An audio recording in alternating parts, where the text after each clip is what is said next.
Hello and welcome to Fact or Fiction, a show where we discuss what made the news this week and whether it was real or not. I'm Suyash Barve and with me is our very own teller of truths, Jency Jacob from Boom. At least on this show, I'll be very honest. At least on the show. Outside, we don't know. If you see him in the street, don't trust him. Jency, today we're covering an epic battle, one where the weapons are retweets and the soldiers are followers. Yes. Tell us, Jency, why is there so much controversy over Narendra Modi and Rahul Gandhi's Twitter accounts? So, Suyash, you would have noticed that Rahul Gandhi has been in action in the month of October itself. Absolutely. He's a new social media sensation. Sensation or a star. Yeah. So, there have been a lot of action there and a lot of allegations against the Congress and the people who are handling Rahul Gandhi's account. Saying that, probably not all the retweets that he's getting are original followers, but they seem to be bots or they seem to be accounts which are suspect, as we call them suspect. Now, we decided to use certain tools to examine both Rahul Gandhi and Narendra Modi's Twitter accounts, and we found that as far as both Narendra Modi and Rahul Gandhi's, both of their accounts are concerned, there are at least 100 suspect accounts that both of them had in the month of October itself. Now, what do we mean by suspect accounts? Both of them had 100 such accounts which had 0 tweets, 0 followers, and they all came in the month of October. So that's quite interesting that we found out. So a new flood of accounts that really don't do anything else aside from like these tweets and retweet them, right. Basically. They are not even retweeting. In fact, they're just zero tweets. They're just followers. Yeah. Yes, they're just following these accounts. Apart from this, we also try to examine, now, is there any merit in the fact that Rahul Gandhi's Twitter account has shown major activity only in the month of October? Now, the one way to examine that is to look at the retweets. Now, Twitternomy analyzed about 3,200 recent tweets of Rahul Gandhi. And since the time he's joined in 2015, his account has seen about 3,200 tweets. Now, we find that majority of the retweets that he's got have all come in the month of October. So right. There is merit in that argument. But as far as Narendra Modi is concerned, we have found that the activity is more evenly spread out. That is, from the month of March onwards till August, there are about 5 tweets which have received maximum retweets. Apart from this, we also looked at Twitter audit. Now that's another tool which shows how many real followers or how many fake followers you have. Now, Twitter audit has given a thumbs down. As far as Narendra Modi's account is concerned, only 37% real followers. That's a hell of a low number. Yes, but Rahul Gandhi is also not that better. Only 45% real followers. So that's. So you're still saying that either account, the majority of followers are at least suspect. Right. The majority of new followers in these past few months. Right. That's a worrying statistic. Right. But now that we've talked about Rahul Gandhi having this huge resurgence in October. When do they tweet? I mean, through the day, when do they tweet? Because, of course, if you look at US President Donald Trump, his Twitter account has been analyzed to death and beyond. Right. He tweets at 5 a.m. and 2 a.m. and 3 a.m. doesn't seem to sleep. When do Rahul Gandhi and Narendra Modi get on their phones and tweet? So, unlike Donald Trump, at least in both Rahul Gandhi and Narendra Modi's case, there doesn't seem to be any morning rush.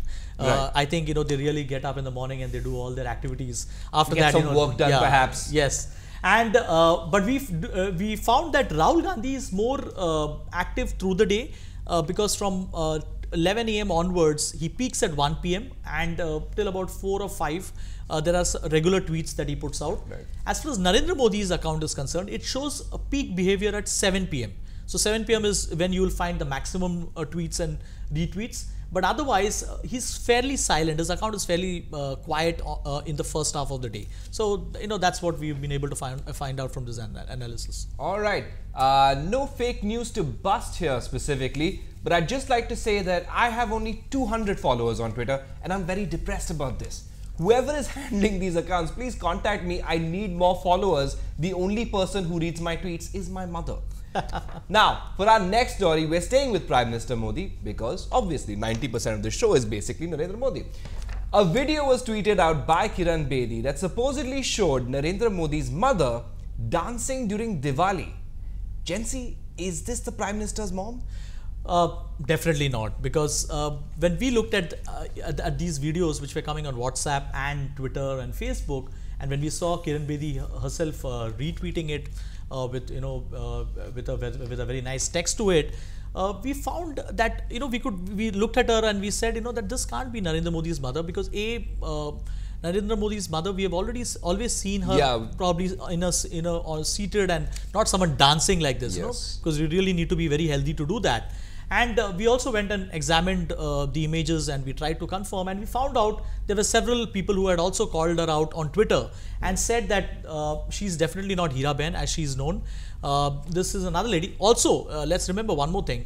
Now, she was dancing to the tune of Garba, and this was during Diwali. So clearly, no one dances to the tune of Garba, during Diwali. And immediately, I think after some point, Kiran Bedi herself realized it, and she actually put out a clarification saying that it's my mistake, it's a mistake, but definitely she still wanted to praise this old lady who was dancing, in such a healthy manner. Of course, the dancing old lady is absolutely adorable, but she certainly is not the Prime Minister's mother. Right. So that story is a total fake.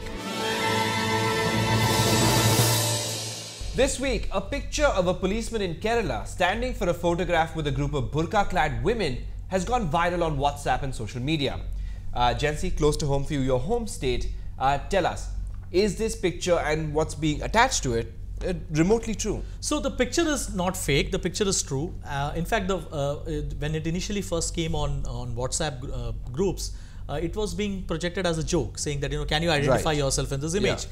Then I found that this has gone into another level altogether, because there was a communal angle being given to this, where people are making fun of the fact that this is Southification of Kerala, and whether women should be covered up like this and all of that. Communal angle was put on top of it, was being added to this. Now I decided to speak to this district police chief who's in this image.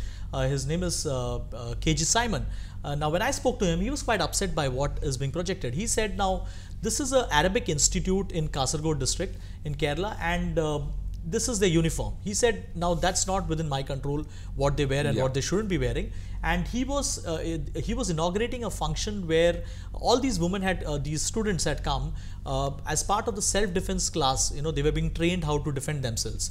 And after that, he decided to click a picture with them, because they also wanted a picture being clicked. And that's the reason why this image was there. And he was quite upset that a communal angle was being added to this. Right.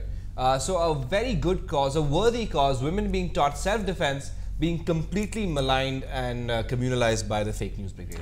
We're very happy to call this one out as a fake, out of context at least. Even if the image is real, the context that's being plastered onto it is absolutely false. For our next story, we're jumping over to the big screen. Mersal, a Tamil movie with actor Vijay in the lead, has been in the news recently owing to its critical dialogues on GST and demonetization. But do those critiques hold any water? Jency, care to explain? So, Suyash, there's a saying that in Tamil Nadu, never mess with their movie actors and never mess with their cinema. It's an absolute religion. Don't go there. That's true. And I think the BJP is on a sticky wicket here. But as far as fact-checking is concerned, we just looked at the numbers that Mersal movie makes. And there are claims that are made about certain numbers as far as GST and demonetization is concerned. There are about 7 claims. Let's just look at 2 claims that they're talking about. One is that Singapore charges only 7% GST but gives free healthcare. Now that's not true. 7% GST is true. But as far as healthcare is concerned, every employee, there is a deduction of 7 to 9.5% from his monthly salary, which goes into a scheme called MediSave, which is given for certain routine medical emergencies that do come up about as far as wherever that money is required. Right. Now there's a second claim where the actor Vijay is talking about how there is, as far as medicines are concerned, there's 12% GST that is being charged, but as far as alcohol is concerned, no tax. Now that's not true, because in Tamil Nadu there's a VAT of 14.5%, service tax of 6%. So it's not as if there is no tax being charged on alcohol, and medicines 5 to 12%, various category of drugs they are being charged. So these are various claims. Some we found to be true, some we found to be completely false. But on a larger scheme, when you look at it, it's a movie at the end of the day, so you need to give them some leave. I mean, you can't expect movies to be factual, otherwise what would Rohit Shetty do in his climaxes? Those Scorpios don't actually fly, that's fake. That's true. But let's keep in mind that this is a movie, which means creative liberties will be taken. Some of the claims, as Jency said, are true, but some surely aren't. Of course, if you want reliable critiques or compliments about GST, you probably shouldn't turn to a movie. That's true. There's plenty of other resources where you can get the actual facts. Alright, that's it for this week. You can find more fact checks right here. and you can follow us here and here. Also, if you see a story that looks dubious or you think might be fake, WhatsApp it to us on this number and we'll tell you whether it's fact or fiction. Thanks so much for joining us. We'll see you next week. Bye-bye.